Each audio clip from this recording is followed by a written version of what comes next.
ceremonial first pitch about to be made by the mayor of Brockton right now. Mayor Jack Units is up on the hill, and as he looks in to the catcher, it is Bill Murray. I just realized who that is, and now the fans realize who is going to be catching the ceremonial first pitch. It is Bill Murray, one of the owners of the team. Notice you're wearing a Brockton Rox cap. Is that something we might actually see on Saturday Night Live sometime? Oh, definitely, most definitely. I'm definitely going to wear it. Yeah. Oh, that would be great. I don't know if I'll wear it at the opening show, but I'll wear like one of these shows, like at night, you get to wear stuff at the end. But I'm going to wear the jersey, everything, man. Excellent. I'm excited. You don't own many baseball teams. That's what I keep running stuff and saying. It doesn't happen often, but I'm so excited. This is the perfect one for me. It's like too cool. Everyone's nice. It's like everyone's in a good vibe, good spirits. Like, and they're like crazy people here. I mean, like nuts. Who would hang out here this long in the rain? But crazy nut people, and that's my kind of craft.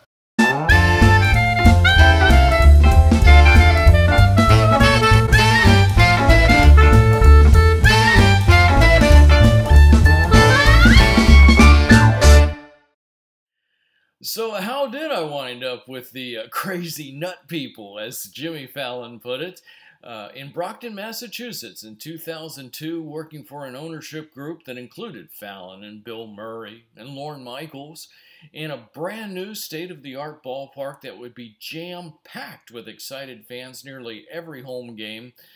Well, let me tell you, before I forget it, it's been 17 years. Whew. Good thing I kept a journal. But first, a little background on the road traveled thus far. I'd worked in radio and television for about 15 years, mostly as a sports reporter, anchor, talk show host, but it wasn't until I was about 40 years old that I realized that if I was going to pursue my dream of doing baseball play-by-play, I'd better get with it. I worked for the Burlington Indians in 1998, caught C.C. Sabathia's first professional game. Then I gained another year of experience in 2001 with the Wilson Tobbs. Got some attention for broadcasting several games from a ballpark restroom. In the off-season, I had the great fortune of meeting Jim Lucas, who had made quite a name for himself in broadcasting when he partnered with a guy named Don Wardlaw, who was blind. That talented duo made headlines. More importantly, Jim was a heck of a nice man who loved helping young broadcasters, and in my case, old ones. He was the director of broadcasting for the Gold Clang Group, which owned several teams, including a brand new independent team in Brockton, Massachusetts. Jim thought I might be a good fit there. I read about the brand new ballpark, the eclectic ownership group, but really what might have sold me the most was the involvement of Mike Veeck. As a baseball historian, I had great respect for Mike's father, Bill Veeck, who had been a real trailblazer in the ultra-conservative world of professional baseball. He broke racist color barriers, had amazingly innovative promotions. His son, Mike, also had made a name for himself as someone who was not afraid to think outside the box, which made him somewhat of an outlaw in the sport. Exactly the kind of man I admired. I jumped at the chance to work for him. When I arrived in Brockton, I was shown around the new ballpark, Campanelli Stadium, which was still under construction. Team president Tom Whaley, another top-notch baseball management guy, gave me my initial tour, and I was blown away. I mean, even though this was an independent team in the Northern League, this ballpark was far superior to any facility from which I'd broadcast. My only concern was whether it would be completed in time for the start of the season, and Tom assured me that it would be. Another lure of working for the Brockton Rox in 2002 would be building an organization from the ground up. We were working from scratch. In addition to my play-by-play duties, I also handled media relations. Now, when a media relations person comes in to work on a media guide, they usually have a template from the previous season. With the Brockton Rox, there was no previous season. Everything was from scratch. My intern and I were very proud of this media guide that we put together from scratch that first season. Radio equipment, they didn't have any. I had to go purchase it all. Fortunately, they had a very big budget. In Wilson, my previous season, I had asked for $200 to upgrade the radio equipment, and they balked. Here, I brought the Rox a bill for $5,500. They didn't blink. And I came in way below budget, which I think scored some points. That was important because General Manager Dave Eccles told me up front when I first met him that he hated radio broadcasters. Seriously. Some kind of morale building thing, maybe? Dave was a hard worker, put in more hours at the ballpark than anyone else I've ever known, got great results, but he did not welcome me with open arms. So I don't know what the problem was, whether it was previous bad experiences that he'd had with his announcers, or that he didn't like that I was hired by Jim Lucas and not by him, or that he was intimidated that I was older than him. I really don't know. Whatever the case, he made it extremely uncomfortable for me, and I did not appreciate it, but I was loving my job, so I tried to avoid confrontation with him. The reception by the city of Brockton was just the complete opposite of what I had experienced with Eccles. They welcomed the Rox and its broadcaster with open arms. I raved about it during our first broadcast. Gotten to know a lot of nice people since I've been here. One of the first things that the team had me do, and it's one of the things that all of the staff members do, is get out and distribute the pocket schedules. If you haven't seen them around town, we haven't done our job.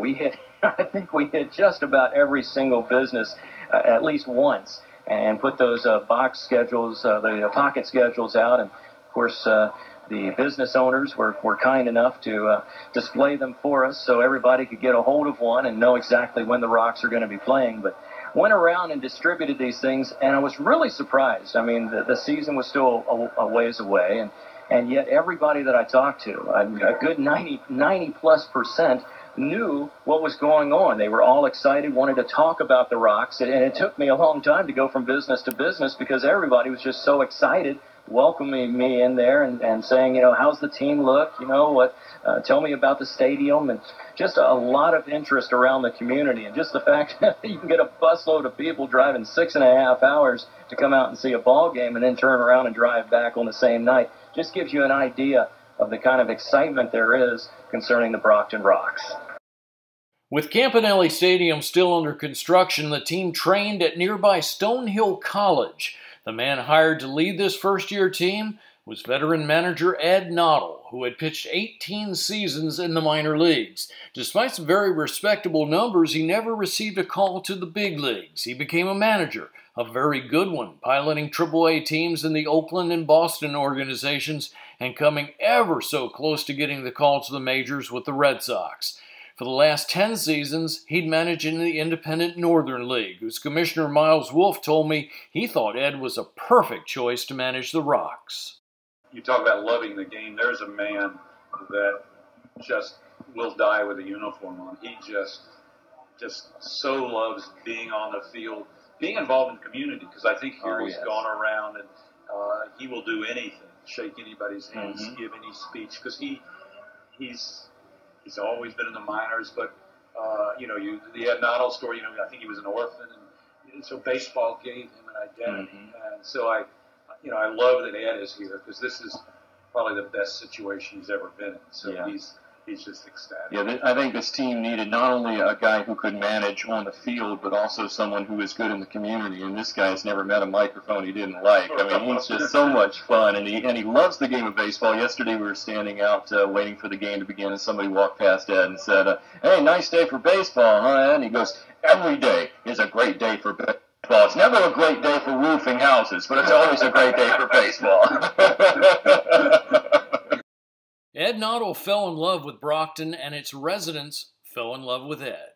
Nottle was out and about in the community and was personally responsible for a large part of the buzz about the Rox, as well as the incredible early pre-sales of tickets and advertising and media coverage.